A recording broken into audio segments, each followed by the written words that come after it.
Bonjour frères et sœurs. Donc je m'appelle Kathleen, pour ceux qui ne me connaissent pas. Voilà, j'aurai 35 ans la semaine prochaine. Donc je vais essayer de vous dire un petit peu ce que le Seigneur a fait pour moi et surtout son plan dans ma vie depuis le début. Donc j'aime à dire que si je suis là, c'est par la grâce de Dieu parce que ma mère voulait avorter et par la grâce, elle n'a pas pu le faire parce qu'elle m'a eu très jeune à 18 ans. Et donc, inutile de vous dire, voilà, j'ai grandi en fait dans un environnement où c'était, voilà, Dieu pour avoir en fait des choses.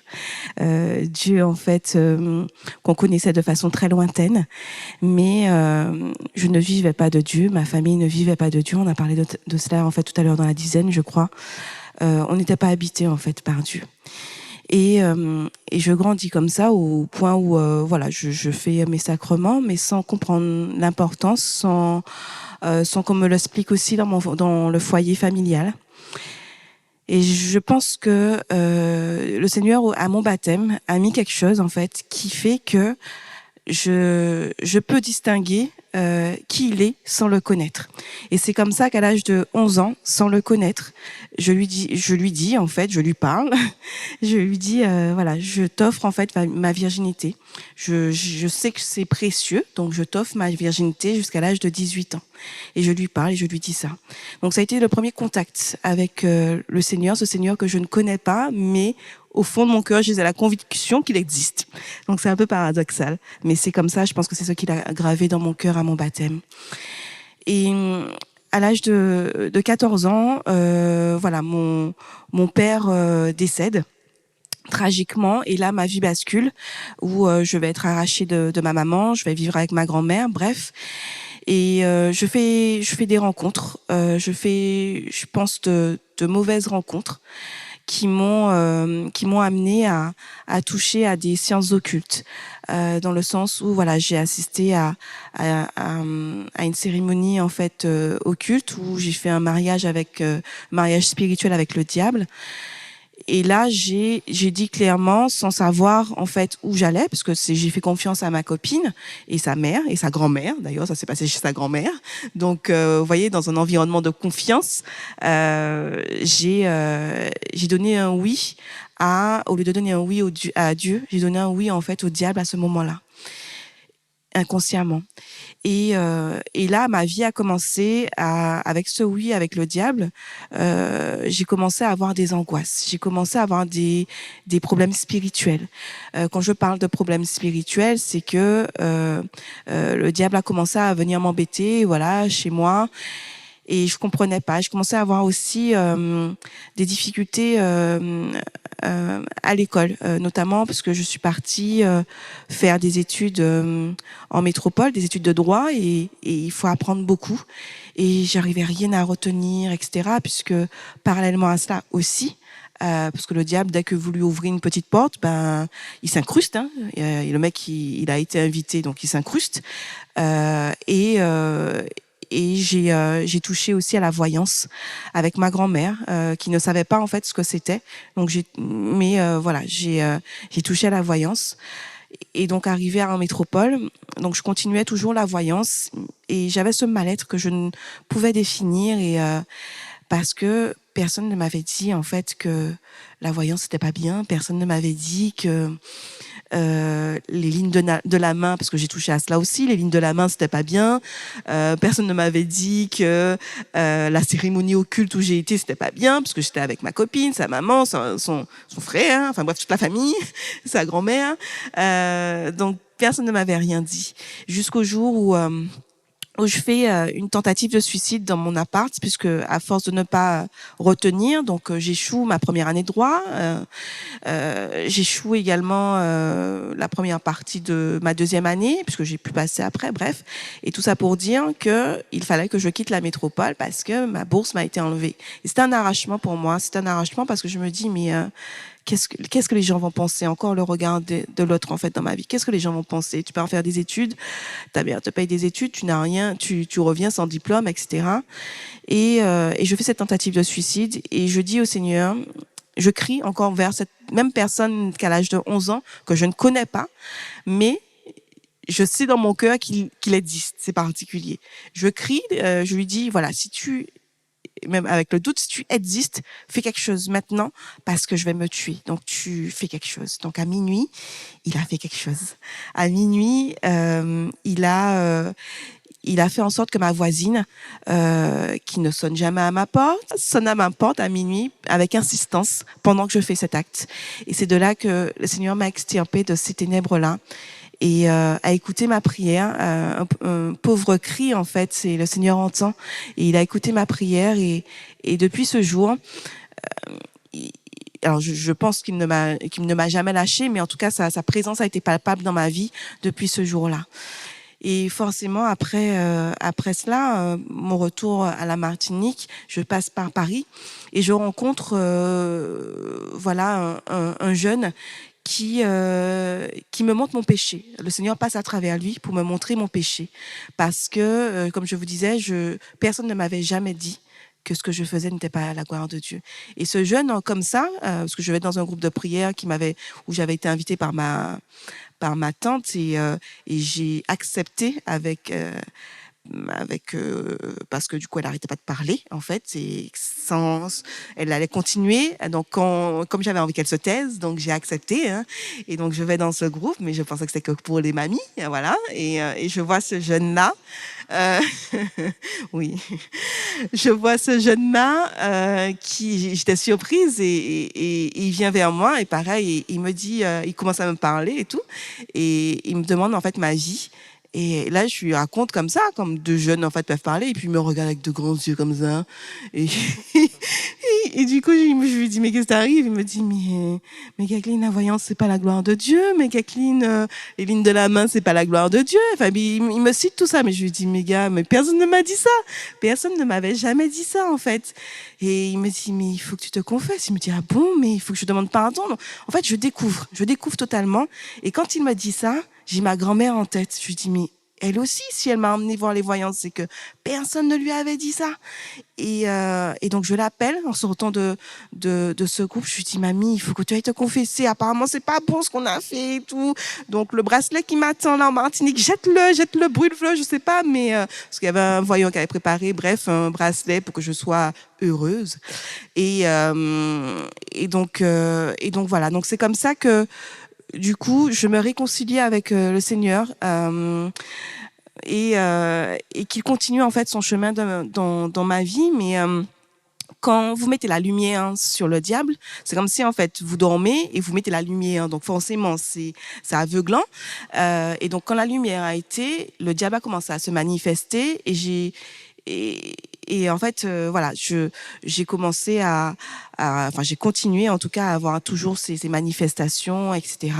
Et on m'a mise en contact avec Vie Partage Martinique. C'est comme ça que j'ai connu la communauté. C'est comme ça que voilà, qu'ils ont prié pour moi. Et je dois dire que tout ce cheminement-là, ce n'est que par grâce de Dieu. Et quand vous rencontrez le Seigneur comme ça, je me souviens, je suis arrivée en Martinique en juillet. En août, je fais la rencontre d'un garçon avec qui je suis restée 7 ans. Mais ce garçon, en fait, il me rend compte que je suis fraîchement convertie, en fait.